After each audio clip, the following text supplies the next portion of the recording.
Guys, I am Vivek and this is the third class of electricity, chapter electricity of class 10. Today we will learn electric current in this class.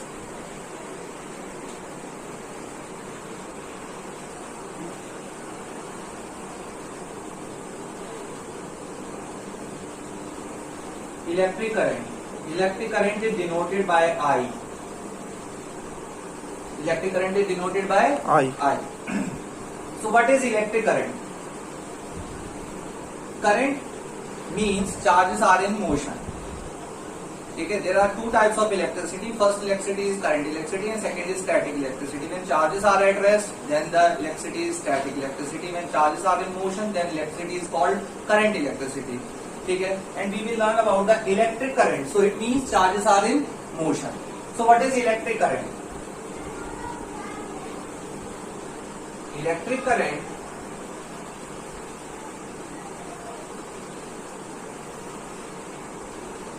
the electric current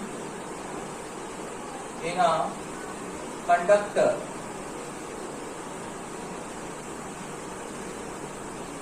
is the amount of what thing is in motion? Electric charges are in motion. So, electric current in a conductor is the amount of electric charges flowing through a point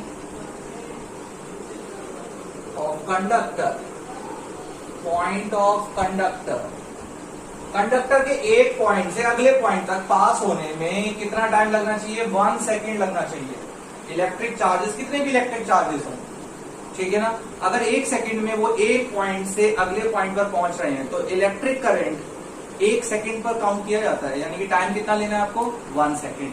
तो amount of electric charges flowing through a point of conductor in 1 second. 1 second में जितने charge पास हो जाते हैं एक point से अगले point तक पहुंचने में, उनको कितना टाइम लगना चाहिए? 1 सेकेंड. तो उसको हम इलेक्ट्रिक करंट कहते हैं. ठीक है, तो इसकी एक और डेफिनेशन कह सकते हैं, rate of flow of net electric charges. अब मैं नेट क्यों लिख रहा हूं? नेट आपको ये देखना है कि कितने इलेक्ट्रिक चार्जेस 1 सेकेंड में एक पॉइंट से अगले पॉइंट पर पहुंचे. ठीक है, क्लियर है. Rate of flow of net electric charges is called current. 1 second में कितने चार्ज पास हुए एक कंडक्टर के थ्रू, ठीक है, वो करंट होता है. क्लियर है, समझ में आ गया. When charges are in motion it is current electricity. The number of charges passing per second, it is electric current. So electric current formula क्या होगा इलेक्ट्रिक करंट का? इलेक्ट्रिक करंट का फॉर्मूला होगा बेटा जी, number of charges divided by time taken. Electric current को हमने किससे डिफाइन किया था? आई से. तो इलेक्ट्रिक करंट मतलब आई, नंबर ऑफ चार्जेस यानी कि Q, time taken means T. तो आई का फॉर्मूला क्या हो गया? Q upon T. ठीक है, number of charges divided by time taken. ठीक है, SI unit of electric current is ampere. SI unit electric current की क्या है? एम्पियर. इसको हम कैपिटल ए से डिनोट कर सकते हैं. ठीक है, एम्पियर. आंड्रे मेरे एम्पियर के नाम पर इस एसआई यूनिट को नाम दे दिया गया एम्पियर. ठीक है, उनके ऑनर में. तो एसआई यूनिट इलेक्ट्रिक करंट की क्या है? एम्पियर. ठीक है, 1 एम्पियर किसके इक्वल होगा? 1 ampere equals to 1 coulomb charge upon passing per second. 1 ampere, यहां आपको करंट 1 एम्पियर लाना है. 1 एम्पियर कब हो सकता है? जब चार्ज कितना हो? 1 कूलम. चार्ज की एसआई यूनिट क्या होती है? कूलम. चार्ज कितना होना चाहिए 1 कूलम, टाइम कितना 1 second. So 1 ampere equals to 1 coulomb per second, means 1 ampere equals to 1 coulomb second raise to power -1। Clear है? ऐसा यूनिट इलेक्ट्रिक करंट की क्या है? एम्पियर। फॉर्मूला क्या है? I equals to Q upon T। Electric current क्या होता है? Rate of flow of net electric charges is called electric current और इज कॉल्ड करंट। ठीक है, या फिर आप ऊपर वाली डेफिनेशन को देखें, वो काफी डिफाइन कर रही है इस चीज को, इलेक्ट्रिक करंट को। तो electric current in a conductor, किसी भी कंडक्टर के थ्रू ही इलेक्ट्रिक करंट पास हो सकता है। तो वो होता क्या है? Is the amount of electric charges, कितने इलेक्ट्रिक चार्जेस मूव कर रहे हैं। 10 कूलम चार्ज, अब ध्यान से देखें, अगर 10 कूलम चार्ज 2 सेकंड में पास कर रहे हैं, कितने सेकंड में पास कर रहे हैं? 2 सेकंड में। तो करंट पता है कितना होगा? 2 1 2 2 5 10, 5 coulomb per second means 5 ampere. क्या मेरी बात समझ में आई है? तो करंट कितना है? 5 एम्पियर है, ना कि 10 एम्पियर। ठीक है, 10 कूलम चार्ज 2 सेकंड में पास हो रहे हैं। हमें 2 सेकंड से मतलब नहीं, हमें ये देखना है कि 1 सेकंड में कितने चार्ज पास हो रहे हैं। ठीक है, पर सेकंड कितना चार्ज पास होता है उसको हम क्या बोलते हैं? Current, electric current. अभी किसी को पूछना है इस बारे में? बताइए, तो मैं आगे चलूं? हाँ सर। अब हम देखेंगे 1 एम्पियर की डेफिनेशन। 1 एम्पियर क्या होगा?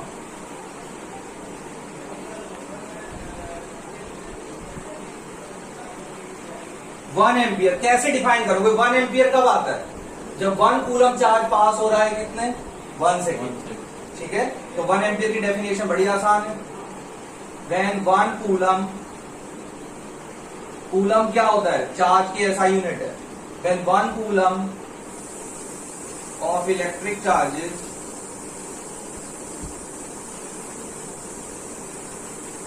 पासिंग और flowing through any cross section. Cross section मतलब क्या होता है? ये देखिए, क्रॉस सेक्शन का मतलब क्या होता है? ये एक वायर है, मान लेते हैं ये वायर है। ठीक है, वायर का एक ये पॉइंट है और एक ये वाला पॉइंट है, 2 एंड पॉइंट है, ये और एक ये। ठीक है, तो ये जो एंड पॉइंट है ना, ये जो आपको सर्कल दिख रहा है, ये क्रॉस सेक्शन। इस क्रॉस सेक्शन को क्रॉस करने में 1 कूलम चार्ज को 1 सेकेंड अगर टाइम लगता है तो करंट कितना होगा? 1 एम्पियर। मतलब क्रॉस सेक्शन का मतलब होता है वायर का एरिया। ठीक है, क्लियर है? समझ में आ गया? सोना नहीं है। When 1 coulomb of electric charge is passing through any cross section of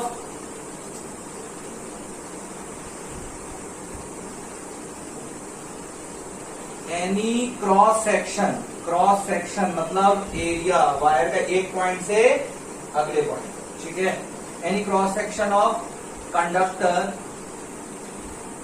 in 1 second, then the current passing through conductor। भाई 1 कूलम चार्ज पास हो रहा है कितने सेकंड में? 1 सेकंड में। तो कंडक्टर में कितना करंट जा रहा है? 1 ampere. Then the current passing through the conductor is said to be 1 ampere. फिर से सुन लेते हैं। When 1 coulomb of electric charge, जब 1 कूलम इलेक्ट्रिक चार्ज पास होगा कंडक्टर के क्रॉस सेक्शन से कितने सेकंड में? 1 सेकंड में। ठीक है, तो करंट कितना हुआ? 1 ampere. Then the current passing through a conductor is said to be 1 ampere. ठीक है, समझ में आ गया? नहीं समझ में आया? तो अगर ये वाली बात नहीं समझ में आई तो आप और करके एक और डेफिनेशन लिख सकते हैं इसकी।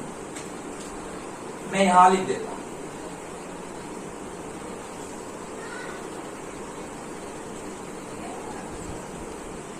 और एक डेफिनेशन में इसी चीज की एक और डेफिनेशन लिख रहा हूं।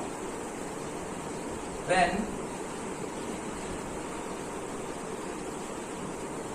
1 कूलम charges flowing पर सेकेंड। एक कूलम चार्ज एक सेकेंड में, पर सेकेंड में जितने, मतलब कि एक कूलम चार्ज अगर पास हो रहा है एक सेकेंड में तो करंट कितना होगा? 1 एम्पियर। क्लियर है? तो 1 एम्पियर की डेफिनेशन पेपर में आती है। ठीक है, तो 1 एम्पियर की डेफिनेशन क्या लिखेंगे? 1 coulomb charge is flowing per second. ठीक है, 1 कूलम चार्ज फ्लोइंग 2 सेकेंड, वो 1 एम्पियर नहीं होगा। समझ में आ गया? 1 coulomb charge flowing per second, एक सेकेंड में जितने कूलम चार्ज, मतलब कि 1 कूलम चार्ज अगर पास हो रहा है तो 1 एम्पियर होगा। एक सेकेंड में 5 कूलम चार्ज पास हो रहा है तो बताओ कितने एम्पियर होगा? 5 एम्पियर होगा। 10 कूलम चार्ज पास हो रहा है एक सेकेंड में तो कितना करंट होगा? 10 एम्पियर होगा। समझ में आ गया? और एक कूलम चार्ज अगर पास होगा एक सेकेंड में तो कितना एम्पियर होगा? 1 ampere.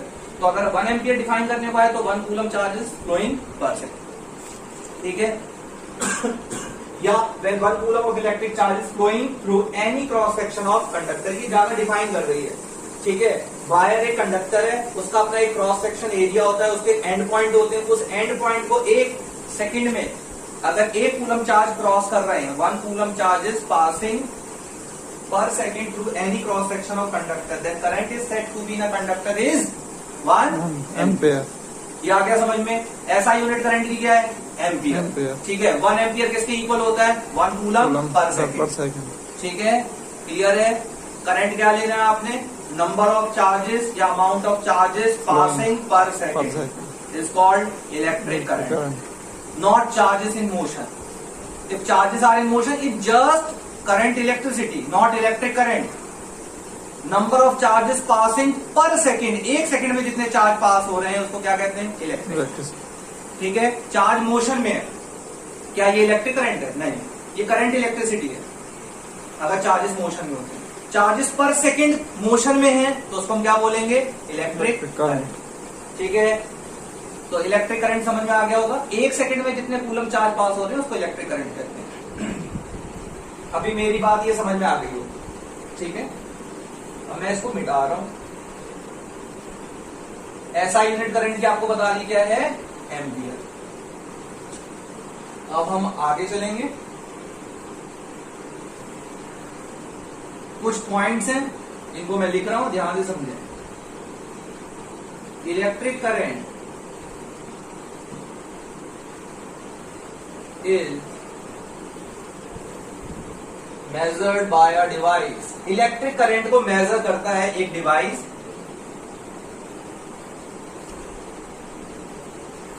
Is known as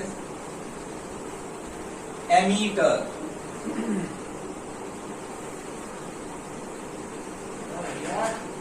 electric current को मेजर कौन करता है? It measured by a device known as ammeter. Ammeter देखिए क्या होता है? एमीटर, सिंबल एमीटर का ये है, इस सर्कल बनाना है आपने, ये वायर है, ठीक है, ये बैटरी के पॉजिटिव टर्मिनल, एमीटर में ना एक पॉजिटिव साइन होता है और एक क्या होता है? नेगेटिव। और यहां देखो ध्यान से, ये एक इलेक्ट्रिक सर्किट बना रहा हूं जस्ट आपको समझने के लिए, इसको हम बाद में बहुत अच्छे से और समझेंगे। ये एक सेल बनाया है, सेल या बैटरी, इसका एक पॉजिटिव टर्मिनल है, वैसे मैंने सेल बनाया है, ये पॉजिटिव टर्मिनल है और ये क्या है? Negative terminal. एमीटर सर्किट के साथ सीरीज में कनेक्ट किया जाता है। बैटरी के पॉजिटिव टर्मिनल से या सेल के पॉजिटिव टर्मिनल से एमीटर का पॉजिटिव टर्मिनल कनेक्ट किया जाता है। बैटरी के नेगेटिव टर्मिनल से एमीटर का नेगेटिव टर्मिनल क्या किया जाता है? कनेक्ट किया जाता है। समझ में आ गया? ये एमीटर। और इस सर्किट में मैंने एक बल्ब भी लगा दिया, यार ध्यान से देखो, ये बल्ब है, तो ये एक इलेक्ट्रिक सर्किट है, ठीक है। अब इसकी इलेक्ट्रिक मान लेते हैं, ये जो सेल है 6 वोल्ट का है, ठीक है। तो इस सर्किट के थ्रू जब सेल से कनेक्ट कर दिया आपने वायर को, तो बताओ करंट जा रहा होगा या नहीं जा रहा होगा? तो कितना करंट जा रहा होगा? ये करंट मेजर कर देता है कौन? एमीटर। क्लियर है? समझ में आ गया है नहीं आया? जैसे हमने पिछली बार क्लास में पढ़ा था, पोटेंशियल डिफरेंस को मेजर करने के लिए हम एक डिवाइस का यूज करते हैं, इसका नाम होता है वोल्ट मीटर। ऐसे इलेक्ट्रिक करंट को मेजर करने के लिए हम डिवाइस का यूज करते हैं, इसका नाम होता है एमीटर, ठीक है। तो एमीटर इलेक्ट्रिक करंट को मेजर करता है कि इलेक्ट्रिक करंट कितना फ्लो कर रहा है एक सर्किट में, ठीक है।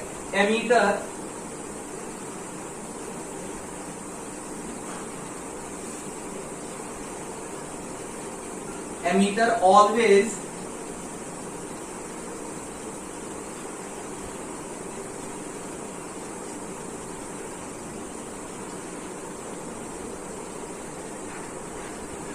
कनेक्टेड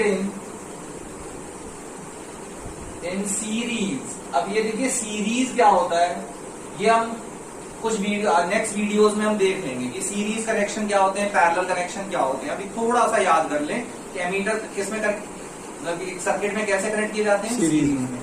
तो ammeter always connected in series with the circuit in which current is to be measured। उस सर्किट में सीरीज एमीटर हमेशा सीरीज में कनेक्ट किए जाते हैं जिस सर्किट का हमें करंट पता करना है। ठीक है, वैसे मैंने ये सीरीज कनेक्शन कर रखा है। अगर आप ये देखो, अगर आप इस पॉइंट से लेके इस पॉइंट तक का पोटेंशियल डिफरेंस जानना चाहते हैं तो वोल्ट मीटर हम यहां कनेक्ट करेंगे। पर वोल्ट मीटर हमेशा कैसे कनेक्ट किया जाता है, पैरेलल में। ये पैरेलल कनेक्शन है और वायर के साथ ये सीरीज में कनेक्शन करते हैं। एमीटर सीरीज में कनेक्ट किया जाता है, वोल्ट मीटर हमेशा पैरेलल कनेक्ट किया जाता है। और वोल्ट मीटर का भी पॉजिटिव और नेगेटिव टर्मिनल होता है। तो बैटरी के पॉजिटिव से वोल्ट मीटर का पॉजिटिव कनेक्ट किया जाता है और नेगेटिव टर्मिनल से नेगेटिव वोल्ट मीटर का मतलब वोल्ट मीटर का नेगेटिव कनेक्ट किया जाता है। ठीक है, ये वोल्ट मीटर जो कनेक्ट है सर्किट में ये पैरेलल कनेक्ट है। क्या मेरी बात समझ में आ रही है? और एमीटर कैसा कनेक्ट है, सीरीज में। ठीक है, और पॉजिटिव से पॉजिटिव कनेक्ट करना है, नेगेटिव से नेगेटिव कनेक्ट करना है। ऐसा ही वोल्ट मीटर का पॉजिटिव से कनेक्ट करना है, नेगेटिव से कनेक्ट करना है। पर वोल्ट मीटर सीरीज में वोल्ट मीटर हमेशा पैरेलल में कनेक्ट किए जाते हैं और एमीटर सीरीज में कनेक्ट किए जाते हैं। वोल्ट मीटर पैरेलल में कनेक्ट किए जाते हैं। वोल्ट मीटर पोटेंशियल डिफरेंस को मेजर करता है, एमीटर करंट को मेजर करता है। ठीक है, तो ammeter always connected in series with the circuit in which current is to be measured. An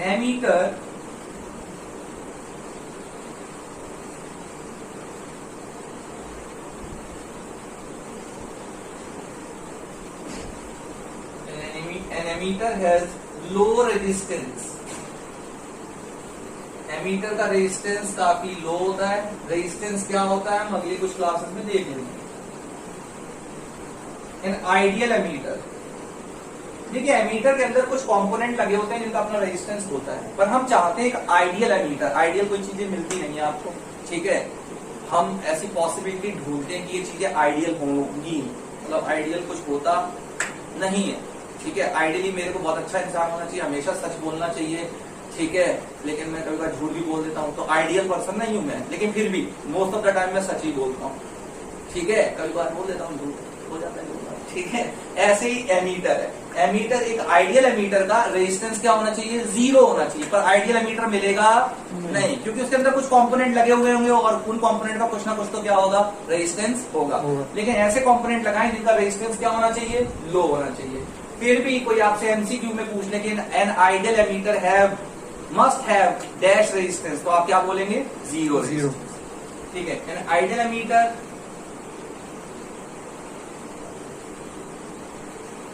should have 0 resistance ideally। ठीक है, जैसे हम फ्यूल की बात करें, आइडियल फ्यूल क्या होते हैं, जो चीप हो, ठीक है, पॉल्यूशन ना करते हो, कोई रेडियो ना छोड़ते हो। रेडियो मतलब जलने के बाद कुछ चीज रह ना जाए, या एनवायरमेंट को पॉल्यूट ना करें, कंप्लीटली क्या हो जाए, बर्न हो जाए, उनकी कैलोरीफिक वैल्यू क्या हो, हाई हो। ऐसा कोई फ्यूल है, कोई नहीं है। एलपीजी भी थोड़ा बहुत पोल्यूशन करती है, तो कोई भी आइडियल फ्यूल नहीं है। फिर भी एलपीजी जो गैस है वो आइडियल फ्यूल की कुछ ना कुछ चीजों को क्या कर देती है, पॉसिबिलिटीज को पूरा कर देती है, इसलिए हम उसको एक अच्छा फ्यूल मानते हैं। जैसे सीएनजी है, ठीक है, एक अच्छा फ्यूल है, पोल्यूशन फ्री फ्यूल है, ठीक है, कंप्लीटली बर्न होता है, कैलोरीफिक वैल्यू क्या है, हाई है, ठीक है, लेकिन उसमें आइडियल फ्यूल की सारे कैरेक्टरिस्टिक नहीं है। ठीक है, लेकिन बहुत सारे कैरेक्टरिस्टिक है। क्लियर है, तो चीजें आइडियल मिलना मुश्किल होती है। तो हम चाहते हैं कि आइडियल एमीटर हो जिसका 0 रेजिस्टेंस हो, पर ऐसा होता नहीं है। फिर भी आप ऐसा एमीटर यूज करें जिसका रेजिस्टेंस क्या हो, लो। क्या मेरी बात समझ में आ रही है? ठीक है, अब हम देखेंगे आगे। ऐसा यूनिट जल्दी से बोलो करंट की क्या है, कूलम, एम्पियर। एम्पियर, कोई कूलम बोल रहा है, कोई आई बोल रहा है। आई से हम करंट को डिनोट करते हैं, समझ में आ गया। ऐसा यूनिट क्या है करंट की? एम्पियर। ठीक है। चार्ज की ऐसा यूनिट कूलम होती है, टाइम की ऐसा यूनिट सेकेंड होती है। ठीक है। अब जरा ध्यान से देखें, other units of electric current. Electric current की कोई दूसरी यूनिट भी दे सकते हैं, क्वेश्चंस में दे सकते हैं वो आपको। ठीक है। आपका काम है उसको एम्पियर में चेंज करना। ठीक है, क्लियर। अब देखो वो क्या दे सकते हैं, वो आपको दे सकते हैं करंट दे सकते हैं 1 milli ampere. 1 milli small M capital A ampere, किसी के नाम पर है ऐसा यूनिट, ये कैपिटल ही लिखना है। 1 मिली एम्पियर इक्वल्स टू होता है 10⁻⁻³ एम्पियर। मिली को एम्पियर में चेंज करेंगे तो 10⁻⁻3। किसी ने बोला 10 मिली एम्पियर, तो बोलो कितना एम्पियर? 10 × 10⁻⁻³ एम्पियर। यानी मिली में दें उसको 10 × 10⁻⁻³ से क्या कर देना है? मल्टीप्लाई कर देना है, तो वो एम्पियर में चेंज हो जाएगा। अरे भाई समझ में आ रहा है? Sir 1 micron ampere. 1 micron ampere. Micron का साइन कुछ यूं होता है, म्यू एम्पियर। ठीक है, ये ऐसे निकला हुआ हो। क्या मेरी बात समझ में आ रही है सर? ठीक है। ये इक्वल होता है, माइक्रोन का मतलब होता है 10⁻⁻6 एम्पियर। तो 1 micron ampere equals to 10⁻⁻6 ampere. ठीक है बेटा, ये था इलेक्ट्रिक करंट। इलेक्ट्रिक करंट का मतलब क्या है? Rate of flow of net electric charges. Rate of flow of, rate का मतलब ही क्या होता है? पर सेकंड निकालना है। Number of charges, number of electric charges passing per second through a point of conductor is called electric current. Formula था I = Q/T। तो ये इलेक्ट्रिक करंट का टॉपिक आपका खत्म हो गया है। ठीक है। यूनिट्स, जो ऐसा यूनिट है इलेक्ट्रिक करंट की वो एम्पियर है, और अदर यूनिट्स जो है इलेक्ट्रिक करंट की वो मैंने आपको बताया मिली एम्पियर और माइक्रोन एम्पियर। इनको आपको चेंज करना भी सिखा दिया है कि अगर मिली एम्पियर हो तो एम्पियर में चेंज करना है तो इंटू 10⁻⁻³ करें, माइक्रोन एम्पियर है तो इंटू 10⁻⁻6 करें। ठीक है। इसके बाद हम चलेंगे इलेक्ट्रिक करंट के कुछ क्वेश्चन कर लेते हैं। ठीक है, क्लियर है? न्यूमेरिकल क्वेश्चन करेंगे। मैं इसको रब कर दूं। इलेक्ट्रिक करंट किस डिवाइस से मेजर किया जाता है? एमीटर से। एमीटर हमेशा सीरीज में कनेक्ट किया जाएगा सर्किट के अंदर। ठीक है। एक एमीटर का रेजिस्टेंस कैसा होता है? लो होता है। और एक आइडियल एमीटर का रेजिस्टेंस क्या होना चाहिए? 0 होना चाहिए। क्लियर है सर?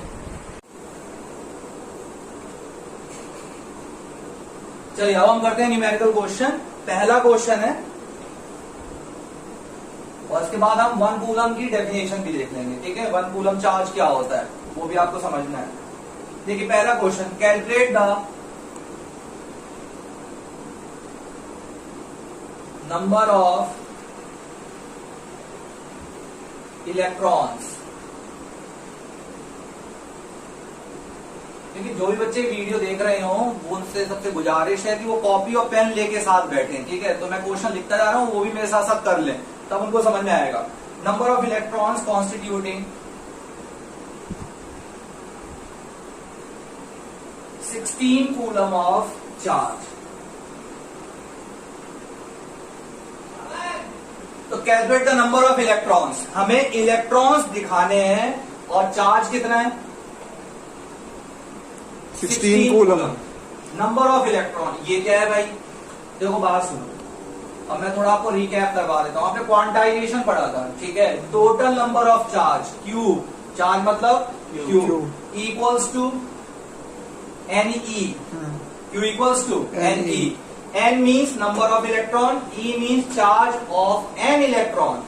एक इलेक्ट्रॉन का चार्ज। टोटल चार्ज यहाँ कितना है? 16 कूलम। 16 कूलम इक्वल्स टू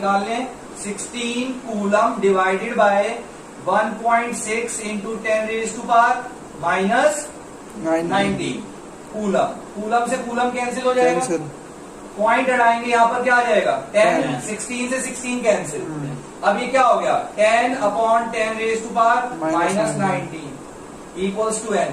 10⁻⁻19 को अगर आप ऊपर ले जाएंगे तो ये पॉजिटिव 19 हो जाएगा, और दोनों मतलब कि जब मल्टीप्लाई करते हैं तो पावर क्या हो जाती है एक्सपोनेंट में ऐड हो जाती है। ठीक है, तो 10⁻1 और 10⁻19 equals to 10⁻20। So number of electrons are 10⁻20। So these are just a integral number. ठीक है, that is why it don't have any SI unit, just a number, 10⁻20। ठीक है, तो आपने नंबर ऑफ इलेक्ट्रॉन्स निकाल दिए। क्लियर है, ये पहला क्वेश्चन था, इससे आपको रिकैप हो गया क्वांटाइजेशन ऑफ चार्ज, यानी total charge equals to n into E. चलिए अब हम आगे देखते हैं। अब कुछ इलेक्ट्रिक करंट पे क्वेश्चन है, आई होप आप सबको ये क्लियर हुआ होगा। ठीक है, मैं थोड़ी देर ये बना रहने देता हूँ, मैं क्वेश्चन यहाँ लिख देता हूँ। क्वेश्चन नंबर 2, उसे आप नोट कर सकें। A current of 0.5 ampere is drawn.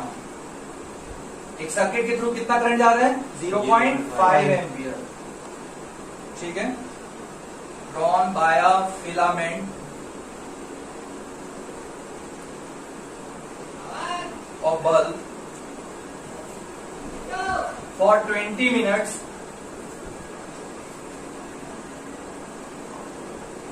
find the amount of electric charge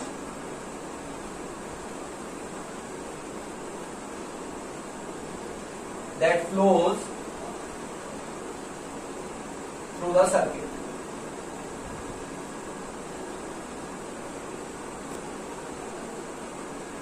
हमें क्या निकालना है, find the amount of electric charge. Charge means Q निकालना है आपको।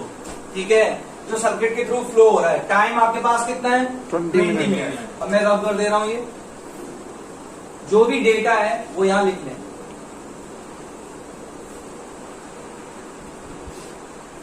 करंट आपको दे रखा है 0.5 एम्पियर, करंट को डिनोट करते हैं हम आई से। ठीक है, टाइम आपको दे रखा है 20 मिनट्स। 20 मिनट्स नहीं चलेगा, टाइम की ऐसा यूनिट होती है सेकंड, तो हमें सेकंड में चाहिए। ठीक है, तो ये 20 मिनट है, मिनट को सेकंड में चेंज करेंगे, इंटू 60 कर देंगे। ठीक है, तो ये हो गया 1200 सेकंड।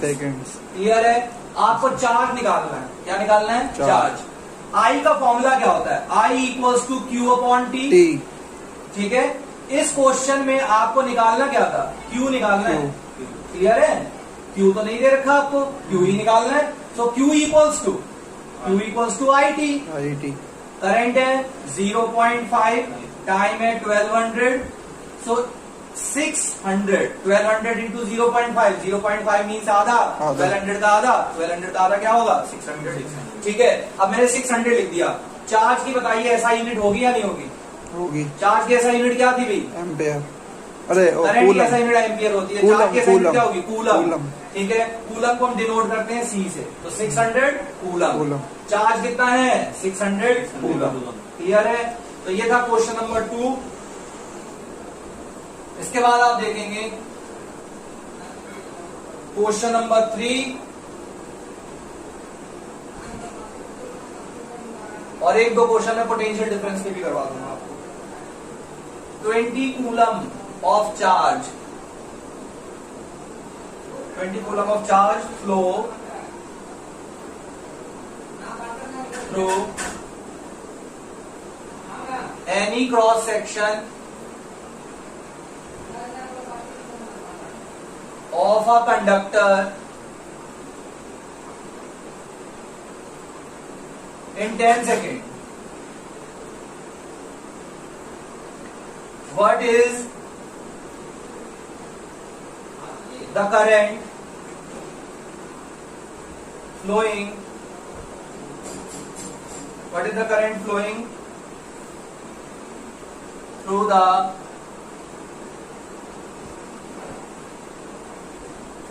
कंडक्टर। इस क्वेश्चन में आपको क्या निकालना है? करंट निकालना है। ठीक है, हमें दे क्या क्या रखा है वो आप डेटा लिख लिया कीजिए। क्वेश्चन करने का सबसे सही तरीका होता है जो क्वेश्चन में डेटा दे रखा है वो पहले लिख लें। 20 कूलम चार्ज यानी Q दे रखा है, Q equals to 20 coulomb through any cross section. Time कितना दे रखा है? 10 सेकेंड। टाइम को चेंज करने की जरूरत है क्या? पिछले वाले क्वेश्चन में टाइम मिनट में दे रखा था, मिनट को सेकंड में चेंज किया था। यहाँ ऑलरेडी किस में दे रखा है? सेकंड में दे रखा है, तो चेंज करने की कोई जरूरत नहीं है। और हमें करंट निकालना है यानी हमें I निकालना है। ठीक है, I का फॉर्मूला क्या होता है? I equals to Q upon T। ठीक है, और Q इक्वल्स टू एक और चीज होती है NE, जो आपने फर्स्ट क्वेश्चन में देख लिया।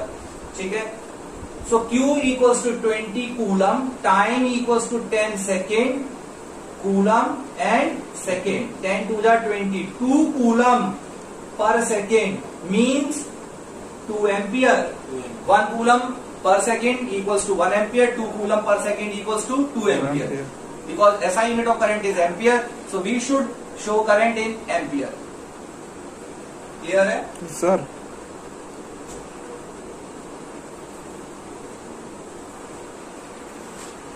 Question number 4.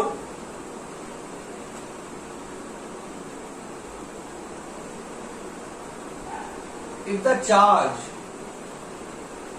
on an electron is 1.6 into 10 raised to power minus 19 coulomb, how many electron?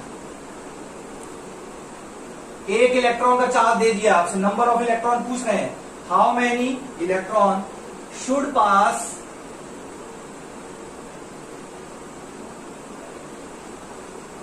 Through a conductor? Number of electron passing per second through a conductor is called electric current. Through a conductor, और देखो यहां ध्यान से देखें, इन 1 second time भी दिया उसने कितना? 1 सेकेंड। ठीक है, to constitute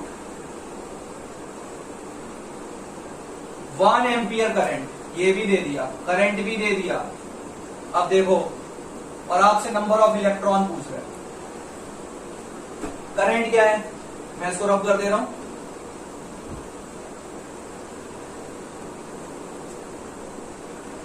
देखिए क्या क्या डेटा दे रखा है इस क्वेश्चन में, ऊपर से चलते हैं। If the charge on an electron, एक इलेक्ट्रॉन का चार्ज दे रखा है यानी E दे रखा है, E equals to 1.6 into 10 raise to power minus 19 coulomb. ये एक इलेक्ट्रॉन का चार्ज है, ना कि Q। Q होता है टोटल चार्ज। ठीक है, हाउ मेनी इलेक्ट्रॉन? इलेक्ट्रॉन्स गायब है यानी कि हमें N निकालना है, नंबर ऑफ इलेक्ट्रॉन्स निकालने हैं। Should pass through a conductor in 1 second, time है आपके पास 1 सेकेंड। एक इलेक्ट्रॉन के चार्ज को हम E से डिनोट कर देते हैं, E equals to 1.6 into 10 raise to power minus 19 coulomb. ठीक है, टाइम 1 सेकेंड है। To constitute 1 ampere current, I दे रखा है आपको 1 एम्पियर, करंट भी दे रखा है, टाइम भी दे रखा है, E दे रखा है, N निकालना है। ठीक है, मैं यहां पर कर रहा हूं, आप देखें ध्यान से। I इक्वल्स टू क्या होता है? Q upon T। पर Q नहीं निकालना है, इस बार तो हमें नंबर ऑफ इलेक्ट्रॉन्स निकालने। पर Q का एक और फॉर्मूला हमने पढ़ा है, NE। Q equals to NE, तो आप NE डाल दें यहाँ पर, अपॉन टाइम। और करंट आपको I। अब करंट की वैल्यू कितनी है? 1 एम्पियर। करंट I के नीचे 1 एम्पियर लिख लें। नंबर ऑफ इलेक्ट्रॉन नहीं दे रखे हैं, N लिखें। E एक इलेक्ट्रॉन का चार्ज होता है 1.6 into 10 raise to power minus 19 coulomb. Time कितना है? टाइम कितना है? 1 सेकेंड। अरे भाई समझ में आया सर? क्लियर है? नंबर ऑफ इलेक्ट्रॉन निकालना है आपको। और यहां ध्यान से देखो, मैं एक और चीज दिखा रहा हूं। कूलम पर सेकंड क्या होता है? कूलम पर सेकंड का मतलब क्या होता है? एम्पियर। तो 1.6 into 10 raise to power minus 19 coulomb per second means 1.6 into 10 raise to power minus 19 ampere. तो N इंटू में 1.6 into 10 raise to power minus 19 ampere लिख सकता हूं मैं इसको। कूलम पर सेकेंड का मतलब क्या होता है? एम्पियर। अब आप N निकाल दो। N इक्वल्स टू क्या होगा? 1 ampere divided by 1.6 into 10 raise to power minus 19 ampere. Ampere से एम्पियर क्या हो जाएगा, बढ़िया। कैंसिल हो जाएगा। ठीक है, 1/1.6 into 10 raise to power minus 19, बस नंबर रह गया है, पॉइंट हटाएंगे, ऊपर क्या आ गया, 0 आ गया, 10 हो गया, 2 8 जा 16, 2 5 जा 10, 8 मतलब 8 से 5 को डिवाइड करोगे, ठीक है, पॉइंट लगाओगे, 50 हो गया, 8 6 जा 48, 2 बच गया, पॉइंट लगा हुआ है 0, 8 2 जा 16, 4 बच गया, 8 5 जा 40, 0.625 और 10 में पावर माइनस 19 को ऊपर ले चलो तो पॉजिटिव हो जाएगा।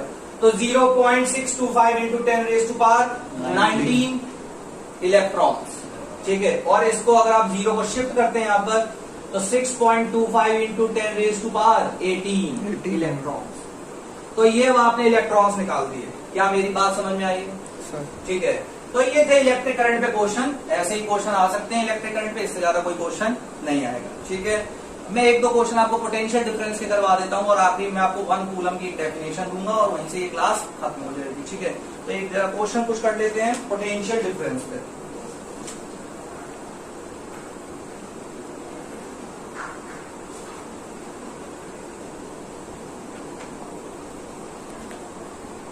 चलिए, आई होप आप सबको क्लियर होगा। ठीक है,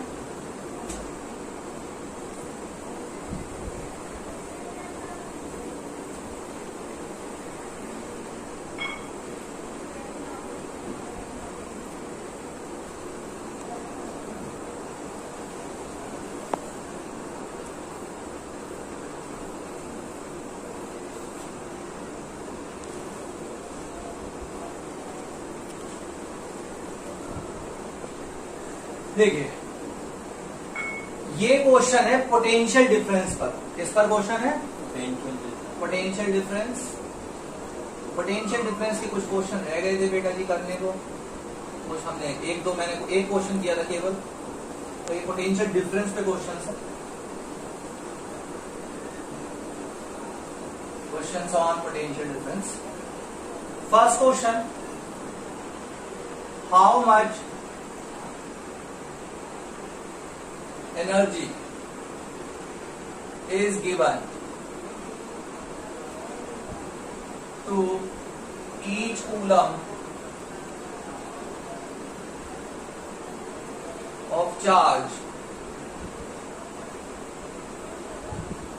passing through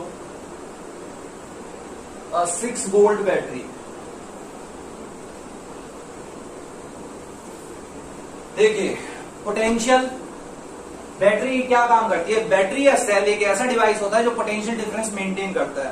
तो पोटेंशियल डिफरेंस जो बैटरी ने मेंटेन कर रखा है वो कितना है? 6 वोल्ट। ठीक है, ऐसा यूनिट पोटेंशियल डिफरेंस की क्या होती है? वोल्ट। तो देखिए, पोटेंशियल डिफरेंस आपको दे रखा है यहाँ पर क्वेश्चन में, यानी V आपको दे रखा है 6 वोल्ट। ठीक है, how much energy is given to each coulomb, charge दे रखा है। ईच कूलम का मतलब है चार्ज कितना है? 1 कूलम। ईच का मतलब क्या होता है? 1। ठीक है, तो चार्ज दे रखा है। क्लियर है? समझ में आ गया? एनर्जी निकालनी है। तो अब जरा ध्यान से देखो, पोटेंशियल डिफरेंस का फॉर्मूला था V इक्वल्स टू W/Q। हाँ या नहीं था? लेकिन मैंने पढ़ाया था आपको कि W पोटेंशियल एनर्जी के भी क्या होता है? अरे वर्क डन किसके इक्वल होता है? पोटेंशियल एनर्जी के इक्वल होता है या नहीं होता? तो इसका formula potential energy upon Q हो सकता है या नहीं हो सकता? ये क्वेश्चन में आपसे वर्क डन नहीं पूछ रहा है, क्वेश्चन में आपसे एनर्जी पूछ रहा है। तो V का कौन सा फॉर्मूला लगा दोगे? V का फॉर्मूला लगा दोगे V equals to energy upon, अरे वर्क डन हमेशा किसके इक्वल होता है? एनर्जी के इक्वल होता है। अरे समझ में आया है नहीं आया? ठीक है, तो एनर्जी यानी कि E या PE कुछ भी, E अपॉन Q लिख सकता हूं मैं ऐसा सर, क्योंकि वर्क डन किसके इक्वल है? एनर्जी के इक्वल है। तो वर्क डन की जगह आप एनर्जी भी लिख सकते हैं। अब आप वैल्यू डाल दो, आपको एनर्जी निकालनी है, तो एनर्जी इक्वल्स टू क्या होगा? V into Q। जैसे वर्क डन इक्वल भी क्या होता है? V into Q। Work done का मतलब ही क्या? Energy. Work done always equals to energy. ठीक है, जितना काम करोगे उतनी बॉडी में क्या आएगी? एनर्जी आएगी। ठीक है, तो V कितना है हमारे पास? देखो ध्यान से, 6 वोल्ट। चार्ज कितना है? 1 कूलम। 6 आ गया। अब एनर्जी की असाइनमेंट क्या होती है? जूल। तो यहाँ एनर्जी होगी 6 जूल। या वर्क डन भी कितना होगा, work done always equals to energy, so work done also equals to 6 joule. ये समझ में आ गया होगा। ये आपकी एनसीईआरटी में भी ये क्वेश्चन दे रखा है, मे भी शायद एग्जाम्पल है आपकी एनसीईआरटी बुक का, ठीक है, एग्जाम्पल नहीं है, शायद न्यूमेरिकल क्वेश्चन आपको दे ही रखा है। अगला क्वेश्चन, ये सभी को समझ में आ गया होगा।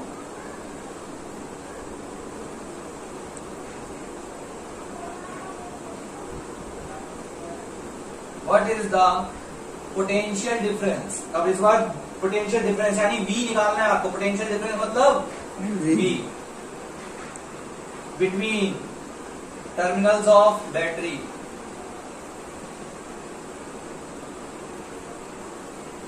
बैटरी के टर्मिनल्स क्या मेंटेन करते हैं, पोटेंशियल डिफरेंस मेंटेन करते हैं, ऐसा मैं आपको बता चुका हूं, ठीक है। आपके एनसीईआरटी में क्वेश्चन भी है ऐसा। तो देखिए, what is the potential difference between the terminals of battery if 250 joule of work is required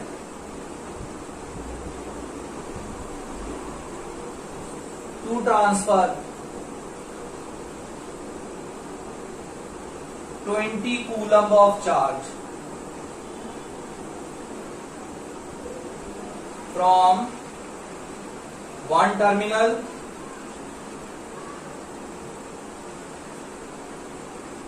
of battery to other.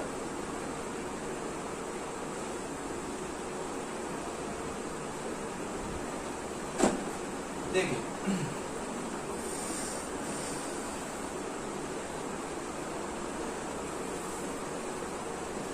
Potential difference निकालना है, V निकालना है, ये आपको निकालना है। W आपको दे रखा है 250 जूल, वर्क डन आपको दे रखा है, कितना काम करना है 250 जूल, ठीक है। कितने चार्जेस को ट्रांसफर करना है 20 कूलम चार्ज को ट्रांसफर करना है, equals to 20 coulomb. 20 coulomb charge को ट्रांसफर करने के लिए कितना वर्क डन करना है 250 जूल काम करना है, ठीक है। अगर आप 250 जूल, बैटरी के अंदर कुछ केमिकल्स होते हैं, कुछ काम कर देते हैं, समझ में आती है, इससे पोटेंशियल डिफरेंस क्रिएट हो जाता है। अब 20 कूलम चार्ज को अगर आपको एक पॉइंट से दूसरे पॉइंट तक पहुंचाना है, तो कोई बैटरी कुछ ना कुछ क्या करेगी, पोटेंशियल डिफरेंस। देखो एक बात ध्यान से समझो, ये एक बीकर है या एक बहुत बड़ा ड्रम है, ये समझो, और ये भी एक ड्रम है। इस ड्रम में इतना पानी है, यहाँ तक पानी है, और इस ड्रम में यहाँ तक पानी है, और मैंने इन दोनों को एक पाइप से कनेक्ट कर दिया, और उसमें पानी बहुत ज्यादा है। तो बताओ कौन से ड्रम में पानी जाएगा। इस ड्रम का नाम ए है और इस ड्रम का नाम क्या है, ए से बी में जाएगा। ए से बी में जाएगा, क्योंकि इसमें हाई पोटेंशियल है और इसमें क्या है, लो पोटेंशियल है। क्लियर है। ऐसे ही चार्ज को मूव करने के लिए बैटरी एक जगह पे हाई पोटेंशियल क्रिएट करती है और एक जगह पे क्या करती है, लो पोटेंशियल क्रिएट करती है। तो वहां कुछ काम किया जाता है। काम क्या होता है, वो केमिकल रिएक्शन होता है, ठीक है। केमिकल रिएक्शन होने की वजह से एक जगह पे हाई पोटेंशियल, एक जगह चार्ज ज्यादा इकट्ठा हो जाता है, पॉजिटिव चार्ज ज्यादा इकट्ठा हो जाता है, एक जगह पे नेगेटिव चार्ज ज्यादा इकट्ठा हो जाता है, ठीक है। तो इसके लिए कुछ ना कुछ केमिकल्स क्या करते हैं, काम करते हैं, ठीक है। केमिकल्स में केमिकल एनर्जी होती है, और केमिकल एनर्जी पोटेंशियल एनर्जी में क्या हो जाती है, कन्वर्ट हो जाती है। ऐसे ही यहाँ पर कितना काम करना पड़ रहा है 250 जूल। क्यों करना पड़ रहा है, 20 कूलम चार्ज को क्या करवाना है, ट्रांसफर करवाना है, बैटरी के एक टर्मिनल से अगले टर्मिनल पे लेके आना है, ठीक है। तो बैटरी के एक टर्मिनल से जहां से लेके आना है दूसरे टर्मिनल पर, तो दोनों टर्मिनल के बीच में पोटेंशियल डिफरेंस होना चाहिए या नहीं होना चाहिए। इस ड्रम से पानी इसमें डालना है, तो इन दोनों में पानी की हाइट का डिफरेंस होना चाहिए या नहीं होना चाहिए।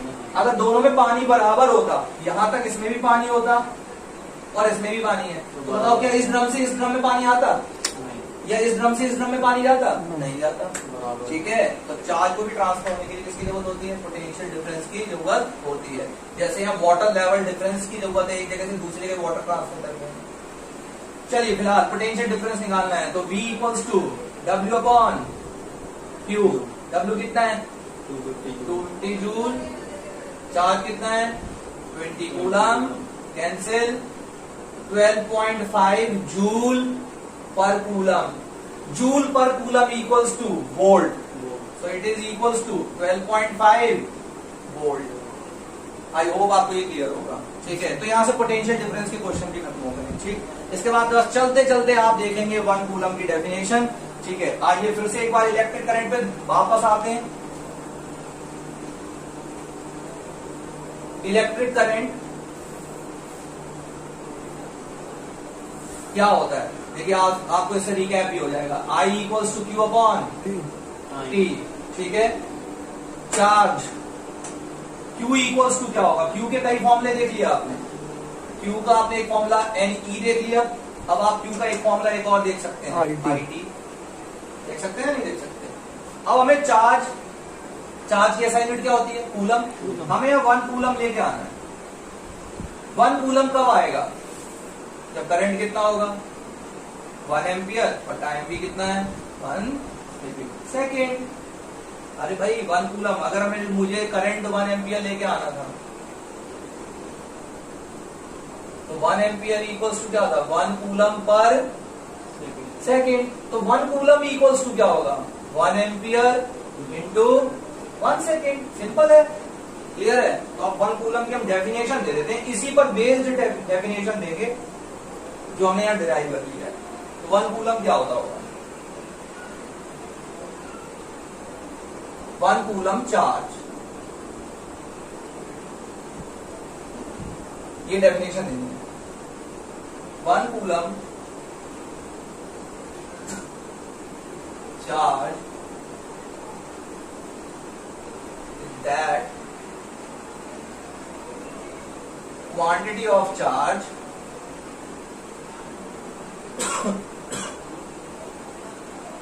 that flows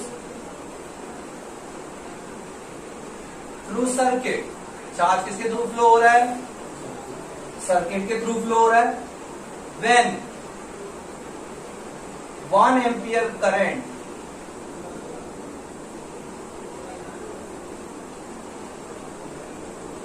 flows through it। अब ये इट क्या है, इट क्या है, सर्किट। चार्ज किसके थ्रू फ्लो हो रहा है, सर्किट के through.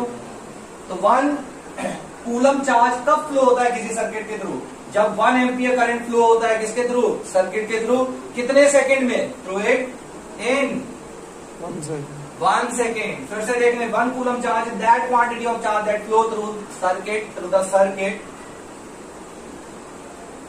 that particular circuit, through the circuit when 1 ampere current flow through it in 1 second। जब उसी सर्किट के थ्रू कितना करंट पास हो रहा हो, 1 एम्पियर करंट, कितने सेकंड में, 1 सेकंड में, ठीक है। तो चार्ज कितना होगा 1 कूलम। चार्ज की SI यूनिट कूलम है, करंट की SI यूनिट एम्पियर है, टाइम की SI यूनिट सेकंड है, पोटेंशियल डिफरेंस की SI यूनिट V है, जो अभी तक आपने पढ़ा है, ठीक है। V का फॉर्मूला है W/Q या फिर एनर्जी अपॉन Q, कुछ भी आप लिख सकते हैं। समझ में आगे बात है नहीं, क्योंकि वर्क डन हमेशा एनर्जी के क्या होता है, इक्वल होता है। और आज हमने इलेक्ट्रिक करंट की कुछ दूसरी यूनिट्स भी पढ़ी, मिली एम्पियर और micron ampere. 1 milli ampere equals to 10⁻³ ampere and 1 micron ampere equals to 10⁻6 ampere. ये आप बातें का ध्यान रखें, बहुत इंपॉर्टेंट है, कभी बार चेंज करने को आ जाता है, ठीक है। तो ये था आज तक इलेक्ट्रिक करंट जो मैंने आपको अब समझाया। Okay, ta ta, bye bye, stay safe, stay connected, be productive.